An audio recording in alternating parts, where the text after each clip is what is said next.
মাসের বেতন বকেয়া এবং চাকরি থেকে বরখাস্তের প্রতিবাদে বালুরঘাট শহরের এগ্রিমেগ অফিসে বিক্ষোভে ফেটে পড়লেন প্রায় ৩০ জন কর্মচারী। বুধবার বেলা প্রায় ১২টা নাগাদ কর্মচারীরা তাদের পরিবার পরিজনদের সঙ্গে নিয়ে অফিস চত্বরে উপস্থিত হয়ে তীব্র বিক্ষোভ দেখান। অভিযোগ, গত ৩ মাস ধরে তারা বেতন পাননি। উপরন্তু পুজোর আগে হঠাৎ করে তাদের চাকরি থেকে বরখাস্ত করা হয়েছে। কর্মচারীদের অভিযোগ, বেতন না দিয়ে আমাদের বরখাস্ত করা হয়েছে, এতে পরিবার নিয়ে চরম আর্থিক সংকটে পড়েছি। বিক্ষোভকারীরা এদিন হুঁশিয়ারি দেন, দ্রুত তাদের কাজে পুনর্বহাল না করা হলে এবং বকেয়া বেতন পরিশোধ না করা হলে তারা অফিসে তালা ঝুলিয়ে বৃহত্তর আন্দোলনের পথে নামবেন। কারণটা হচ্ছে, ঠিক পুজোর 2 দিন আগে ষষ্ঠীর দিন আমাদেরকে 22 জন ক্যাজুয়াল আমাদেরকে পার্থ দে এক্সিকিউটিভ ইঞ্জিনিয়ার আমাদেরকে ডেকেছিলেন। আমরা ভেবেছিলাম যে যাই হোক, পূজার আগে বলেছিল, আশ্বাস দিয়েছিল যে আমাদের 3 মাসের বেতন হয়নি, তো আমরা জানি যে আমাদেরকে অত বেতন দেবে। আমাদেরকে ডেকে আমাদেরকে একটা কাগজ ধরিয়ে দিয়েছে, বলছে আমরা এইভাবে তোমাদেরকে আর বেতন দিতে পারছি না, তোমাদেরকে কাজও রাখতে পারবো না। সে আমরা চোখের জল নিয়ে বাড়িতে গেছি, সে বাড়িতে আমাদের ফ্যামিলিদেরকে একটা সুতো কিনে দিতে পারিনি। তা আমাদের ফ্যামিলিরা বলছে যে কিভাবে আমরা তাহলে খাবো কি, তোমার এই বয়সে তোমরা কি কাজ করে খাবা, তাহলে তোমরা 30-40 বছর ধরে যে ডিপার্টমেন্টের কাজ করছো, তোমরা 30-40 বছর ধরে সবাই কাজ করছো এখানে, তোমাদের শেষ বয়সে আসে বলছে যে কাজ নেই, চলো আমরাও যাবো ওখানে আন্দোলন করবো, আমরা অফিস করতে দেবো না, অফিসে তালা মারবো, যারা অর্ডার দিচ্ছে তাদেরকে আমাদেরকে কৈফিয়ত দিতে হবে। কিসের জন্য আমাদেরকে কাজ থেকে বাধ্য হয়েছে, যার জন্য আমরা ফ্যামিলিকে নিয়ে এখানে আসতে বাধ্য হয়েছি, যে আমরা খাবো কি। আপনাদেরকে আন্দোলনে বসার আগে তো পুলিশ মনে সরিয়ে দেওয়ার চেষ্টা করছে। হ্যাঁ, না, পুলিশের জন্য আমরা তো আইএনটিসি আমরা ইউনিয়ন করি, আমাদেরকে আমার নেতার সঙ্গে পারমিশন নিয়ে আমরা আজকে আন্দোলনে নেমেছি।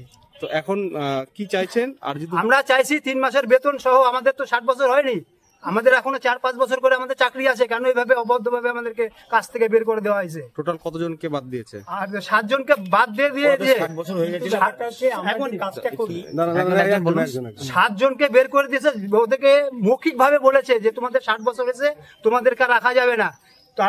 তারা আবদার করেছিল যে আমাদের যে 60 বছর হয়েছে, তাহলে যে দিদি যে অর্ডার করেছিল 5 লাখ টাকা দেওয়ার জন্য আমাদের দিন, টাকা দিন, সেটা জবাব দিতে পারেনি, বললে আমরা দিতে পারবো না সে টাকা। তো তাহলে এরা যে 40 বছর ধরে এখানে গভর্নমেন্ট অফিসকে যে আমরা যে এখানে দিলাম, তাহলে কি লাভ হলো আমাদের? আমরা তো একটা চায়ের দোকান, মুদিখানার দোকানে কাজ করলেও তো বের করে দেওয়ার পরে 10-20 হাজার টাকা হাতে দেয়। চাকরিতে যদি পুনর্বহাল না করা হয় তাহলে কি করবেন? না স্যার, আমরা তালা মারবো, বৃহত্তম আন্দোলন করবো, অফিস করতে দেবো না আমরা এখানে। আমরা খাবো কি করে? সংখ্যা কত? আমরা সব মিলে এখানে মোটামুটি 30 জন, তার মধ্যে 7 জনকে ছাঁটাই করেছে অবৈধ ভাবে। আপনাদেরকে আসতে না করেছে? হ্যাঁ, আপনাদেরও কাজে আসতে না করেছে। হ্যাঁ, এবং আমরা যে 30 জন এখানে আছি, সবাই কাজের সঙ্গে যুক্ত আছে, সবাই যার কাজ শেষে যুক্ত কাজের সঙ্গে। আমাদের প্রায় সবার তো 30 জনের মতো কাজ চলে গেছে, যার মধ্যে 8 জনের হচ্ছে 60 বছর হয়ে গেছে, বাকি 22 জনের কাজ থেকে টার্মিনেট করে দেওয়া হয়েছে পুজোর আগে। তারা 3 মাসের বেতনও পায়নি। তারা আজকে এসে বিক্ষোভ দেখাচ্ছে সপরিবারে। কি বলবেন একটু বলতে পারবেন?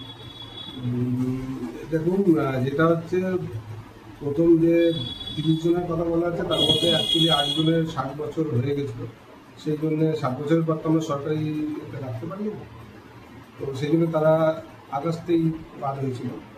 আর এরপরে যেটা হচ্ছে যে আমাদের ধরুন টাকা নিয়ে কিছু অপর থেকে আমাদের যে ফাইন পাঠায় তাতে কিন্তু অসুবিধে ছিল, এবং আমাদের হায়ার অথরিটি কিছু কোয়ারিজ আমাদের দিয়েছে যেভাবে এরা চলছে, কারণ এদের তো সেরকম কোনো ডকুমেন্ট আমরা পাইনি।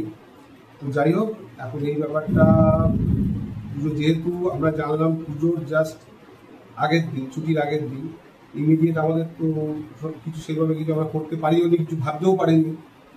তো যাই হোক, এবার তাই জন্য ওদেরকে আসতে বারণ করা হয়েছিল যে এবার পুজোর পরে এবং পুজোর মধ্যেও আমাদের সঙ্গে হায়ার অথরিটিরা সবাই অ্যাক্টিভ আছেন, এবং আমাদের হায়ার অথরিটি যারা সবাই অত্যন্ত সংবেদনশীল মানুষ।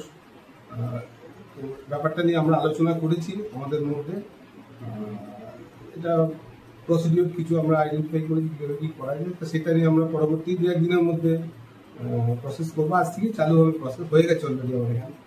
তো দেখা যাক এরপরে ওনারাও কি রেসপন্স করেন এবং মানে আমরা কীভাবে কথাটা করতে পারি। তবে এটা ঠিক যে ওনাদের মানে যাদের চাকরিতে এখন আপাতত যারা চাকরিতে না, মানে ডেলি রেটেড ওয়ার্কার, ওনাদের কাজটাও আমাদের যথেষ্ট প্রয়োজনীয় আমাদের ডিপার্টমেন্টের ক্ষেত্রে।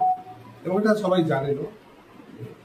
দেখা যাক আমরা কি করতে পারি, আমরা প্রসেসে রয়েছি। একসঙ্গে এতদিন পর হঠাৎ করে বলা হচ্ছে তাদের কাজটা বৈধ বা তাদের যে কাজ করছে সেটা বৈধ নয়, কিন্তু তাহলে এতদিন তারা এত বছর ধরে কাজ করে এলো কি করে, বেতন পেলো বা কি করে? দেখুন এখন এটা তো আমি কোশ্চেনটা তুলিনি, কোশ্চেনটা যেখানে কি এসছে তাদের হয়তো কিছু তথ্যের অভাব আছে বা কিছু হয়তো অসুবিধা আছে, হতে পারে। তো সেই জায়গাটা আমরা ক্লিয়ার করার চেষ্টা করছি। আচ্ছা, যদি কোনো জায়গায় হায়ার অথরিটির সঙ্গে জানিয়েছেন? হ্যাঁ, প্রথম থেকে কারণ আমাদের মাইনেটা তো হায়ার অথরিটি আমাদের অ্যালটমেন্ট দেন, না জানার কোনো ব্যাপার নেই। একসঙ্গে এতগুলো কর্মচারী বাতিল হয়ে গেল, ডিপার্টমেন্টের কতটা সমস্যা পড়তে পারে মনে হচ্ছে? দেখুন, এমনি আমাদের তো স্যাংশন স্ট্রেংথের তুলনায় অনেক কম লোক আছে, খুবই অসুবিধাজনক। দেখা যাক আমরা যত তাড়াতাড়ি প্রসেস করতে পারি। মানে স্যাংশন পোস্ট কত আর কতজন আছেন এখন? খুবই কম, মানে নেই বলতে গেলে। তাহলে এরাও যদি চলে যায় তাহলে কাজ কি কি অসম্ভব, খুব শক্ত, খুব অসম্ভব ব্যাপার। প্লাস আমাদের এখানে ধরুন এই ডিভিশনটা খুব বড় ডিভিশন, খুব কাজের ডিভিশন, খুব প্রেশার থাকে। আমার মনে হয় না কোনো অসুবিধা হবে, আশা করি প্রবলেমটা মিটে যাবে, আশা করি। স্যার, আপনার নামটা কি? আমার নাম পার্থ।